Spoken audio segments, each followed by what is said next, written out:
Trump's fresh Iran strikes shattered fragile diplomacy, raising fears that another major regional war is beginning. Tensions surged near Hormuz after CENTCOM claimed American forces struck targets across southern Iran during defensive operations. U.S. forces reportedly targeted mine boats and missile positions, while Tehran warned retaliation could follow very soon. Reports of IRGC casualties on Larak Island intensified outrage after alleged joint American-Israeli strikes rocked southern Iran. Beyond Iran, the Lebanon front heated dangerously as Netanyahu vowed stronger attacks against Hezbollah positions across borders. With Iran, Lebanon, and Hormuz simultaneously inflamed, the Middle East faces one of its most volatile moments recently. We took that over in one day, and we lost no one. In Operation Epic Fury, we lost 13 wonderful souls, wonderful, special people. These incredible men and women gave their lives to ensure that the world's #1 state sponsor of terror will never have a nuclear weapon. Oh, and they won't. They will never have a nuclear weapon. I'm sure you know that. We have been at war with Hezbollah. Just in the last few weeks, our heroic fighters have eliminated over 600 terrorists. I want you to know this, over 600 terrorists. But we are not taking our foot off the gas. On the contrary, I said to step on the pedal even harder. We will strike them. Even as peace talks continued, American forces launched fresh self-defense strikes inside southern Iran on May 25. A CENTCOM spokesperson confirmed the military operation, with Fox News reporting details surrounding the latest American action. Captain Tim Hawkins said, and I quote, "U.S. forces conducted self-defense strikes in southern Iran today to protect our troops from threats posed by Iranian forces. Targets included missile launch sites and Iranian boats attempting to emplace mines. U.S. Central Command continues to defend our forces while using restraint during the ongoing ceasefire." Unquote. The strikes reportedly targeted Bandar Abbas, Iran's critical naval hub and a major strategic military installation nationwide. The escalation followed Trump's earlier declaration announcing major combat operations against Iran beginning from February 28 this year. Washington claimed the operation specifically targeted threats posed against American troops, military assets, and regional strategic interests abroad. CENTCOM insisted the strikes were defensive measures designed to deter further attacks and protect American regional military operations. The renewed confrontation unfolded while Trump simultaneously pushed diplomatic efforts aimed at securing a broader nuclear agreement with Tehran. We took that over in one day, and we lost no one. In Operation Epic Fury, we lost 13 wonderful souls, wonderful, special people. These incredible men and women gave their lives to ensure that the world's #1 state sponsor of terror will never have a nuclear weapon. Oh, and they won't. They will never have a nuclear weapon. I'm sure you know that. This came as Washington maintained a blockade on Iran until negotiations conclude one way or the other, according to Trump. Trump also signaled a softer tone regarding Iran's enriched uranium stockpile through a recent Truth Social post online.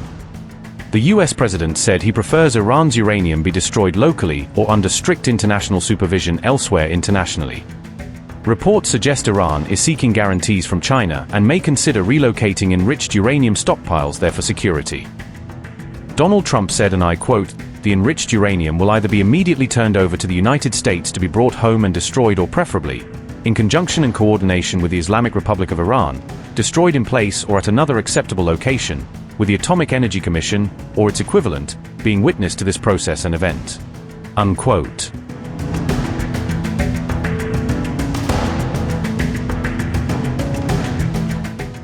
Iran International reported fatalities on Larak Island after alleged American strikes intensified tensions near the strategic Strait of Hormuz. Iran International said, and I quote, "Several people were reported killed after what Iranian outlet SNN described as a U.S.-Israeli attack on the southern part of Larak Island near the Strait of Hormuz early Monday local time." The report named 3 of the alleged victims as Abbas Islami, Godrat Zarangari, and Abdul Reza Golzari, though the total number of casualties remains unclear. There were also unconfirmed reports that those killed were affiliated with the IRGC. Unquote. Despite ceasefire extensions and ongoing diplomacy, relations between Washington and Tehran remain dangerously volatile as military tensions escalate.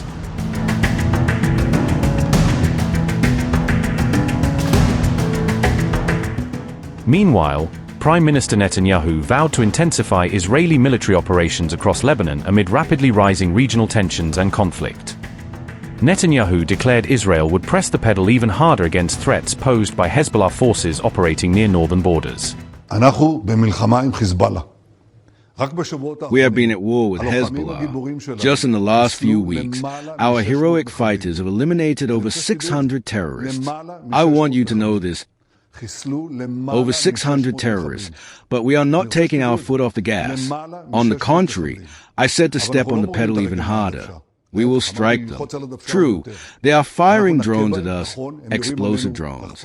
We have a special team working on this, and we will solve it too. In the meantime, you are showing resilience. I want to commend the residents of the North for resilience that inspires us all. But what this requires of us now is to increase the strikes, to increase the power. We will strike them hip and thigh. The Israeli Defense Forces struck more than 70 Hezbollah-linked targets, signaling a dangerous widening of the regional conflict dramatically. Earlier, Iran warned Washington that any major Israeli escalation inside Lebanon could completely derail ongoing diplomatic negotiations and talks. Analysts warn simultaneous American strikes in Iran and expanding violence in Lebanon could ignite a much broader regional war. Growing fears now surround the Middle East as escalating confrontations threaten to push the region toward another dangerous phase.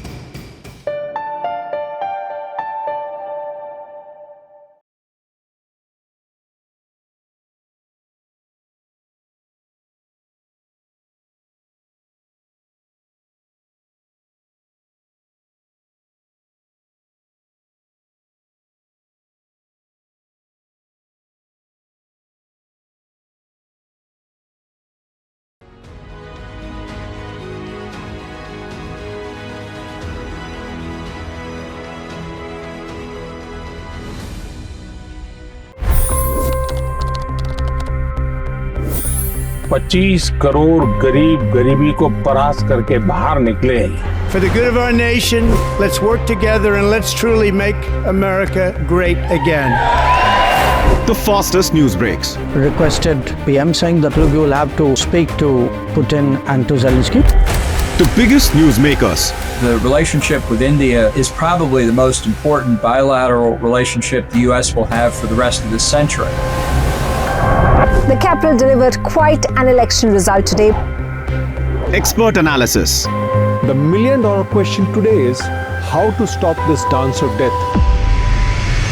Ground reports. I'm standing at the crossroad of the Kumbh Mela. Behind me are more than 100 entry ghats.